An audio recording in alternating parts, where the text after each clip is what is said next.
A university student convicted of inciting secession will now serve his full term in jail after the Court of Final Appeal rejected his bid for a reduction. Lui Sai-yu was initially given a one-third deduction for a guilty plea before it was revoked on a technicality. Here's Janice Low. Lui Sai-yu arrived at the city's top court in a prison van this morning. Now 26 years old, the engineering student at Polytechnic University was accused of inciting secession on social media back in 2020. Upon his guilty plea last year, the district court initially reduced his sentence by one-third to 3 years and 8 months. But the prosecution pointed out that Lui's offense was deemed to be of a serious nature and he must not be imprisoned for less than 5 years as stipulated by the national security law. After an unsuccessful challenge at the High Court, Lui took the case to the Court of Final Appeal. But hopes of an immediate release were dashed after his appeal was unanimously dismissed by a 5-judge panel led by Chief Justice Andrew Chung.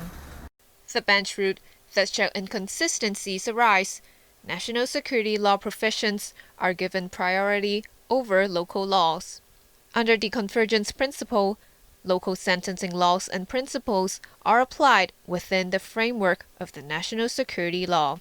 But defense counsel Robert Peng argued that there is a continuum in the national security provision, and the jail term should not be restricted by any lower limit of a sentencing band. But the judges considered the argument as untenable, as the national security law has clearly adopted mandatory language in the nature and length of the sentence imposed. The judges also rejected the defense's claim that there could be more mitigating factors other than the ones stated in the legislation. They ruled that the 3 conditions listed in Article 33 are exhaustive, and that a guilty plea isn't one of them.